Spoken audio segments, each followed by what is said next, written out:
How do I know if my thyroid diagnosis is correct? This is JJ Virgin, 4-time New York Times bestselling author, celebrity nutrition expert, and fitness Hall of Famer. I've been on a lifelong quest for answers to the toughest health questions. And now I'm sharing what I found with you. Welcome to Ask the Health Expert. Natalie from Instagram asks, what is a simple way to check if your thyroid diagnosis is correct? Hey, it's JJ, and I've got Dr. Michael Ruscio with me to answer this question. Now, you might know him from his podcast, Dr. Ruscio Radio, or as the author of the best-selling book, Healthy Gut, Healthy You. But I also know that he's a bit of an adventure junkie who's a musician in his spare time with a secret dream to paraglide. We'll be right back to answer this question.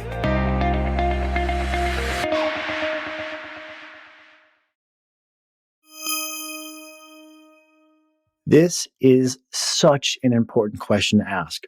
Why? Because so many patients are being misdiagnosed as hypothyroid who are actually not. Now, this is not just me.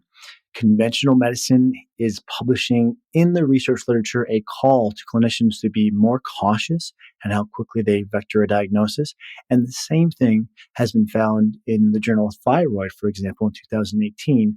A researcher named Levadas at the University of Athens checked a group of patients, and they found that 60% of patients who had a somewhat ambiguous diagnosis were actually not hypothyroid. Not only that, but I write a monthly clinician's newsletter where I discuss these things. And to date, 2 other doctors have found numerous cases of this in their practices, and they've even gone so far as to write up case studies documenting that they're seeing the same thing that I'm seeing. Said quite simply, patients who are not hypothyroid are being somewhat routinely told they are hypothyroid. Why? Because, and this is getting to the essence of the question, downstream hormones like T3 and reverse T3 are suboptimal.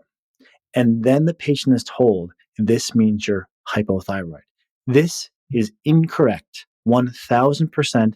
This is incorrect. This is a damaging message that needs to be reformed. Anyone doing this clinically is probably doing it under the assumption that it is correct. So I don't want to lay the culpability on the feet of the clinicians. I think it's a problem at the educational level.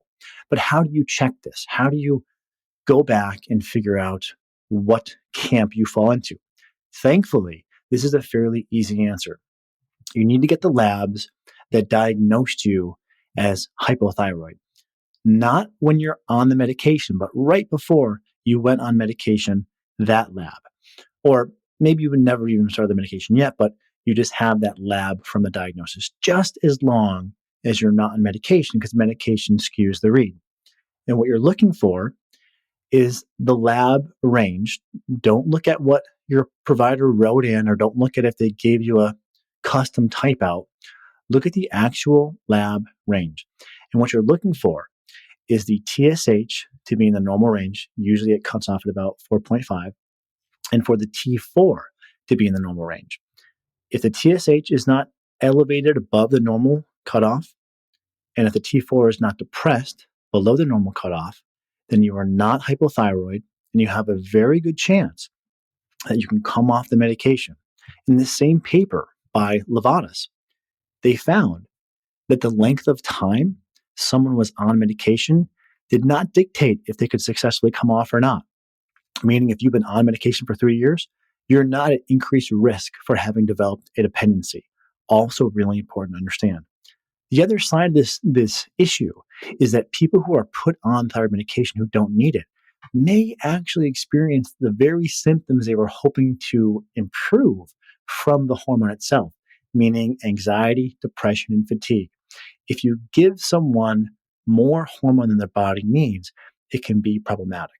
So quite simply, get your labs from before you started medication, the ones that diagnosed you, air quotes here, hypothyroid, and check if the TSH is not flagged high outside of the lab's reference range, and if the T4 is not flagged low, then there is a very good chance that you do not need the medication.